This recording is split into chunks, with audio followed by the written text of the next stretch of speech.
আসসালামু আলাইকুম, welcome to another new video. তো অনেক দিন হয়েছে খামারের কোনো নতুন আপডেট দিচ্ছি না, মানে ভিডিও ছাড়ছি বাট কোনো আপডেট কি হয়েছে এগুলা দিচ্ছি না। তো আজকে সবগুলা জানাবো। তো আমার মাঝখান দিয়ে অনেক মুরগি অসুস্থ হয়ে প্রায় 5টার মতো মারা গেছে।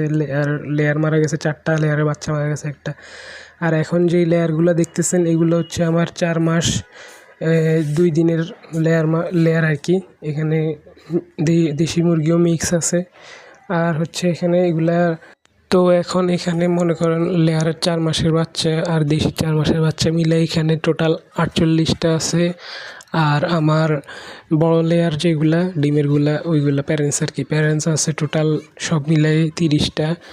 আর দেশি মুরগি আছে মেবি, আমি শিওর না, মেবি 38টা থেকে 40টা হবে, এরকম হবে আর কি। তো আর হচ্ছে যাই, আর কিছুদিন আগে কিছু বাচ্চা বিক্রি করছি। আর এখন এখানে মেশিনে প্রায় 500 কোয়েল পাখির ডিম দিছি। আর আপনার 37টা হাঁসের ডিম দিছি মেশিনে। দেখি আল্লাহ কতটুকু রাখে এগুলা। আমার মনে হয় এবার হ্যাচিং রেট অত ভালো হবে না। আর হচ্ছে যে এইগুলা গত 10-12 দিন আগে সেল দিয়েছি। এগুলো হচ্ছে সবগুলা দেশি মুরগির বাচ্চা, এখানে লেয়ারের বাচ্চাও আছে। টোটাল এখানে দেশি মুরগির বাচ্চা সেল করছি 50টা, আর লেয়ারের বাচ্চা 15 দিনের বাচ্চা বিক্রি করছি আপনার 13টা। তো এগুলা বিক্রি করছি গত 10-12 দিন আগে।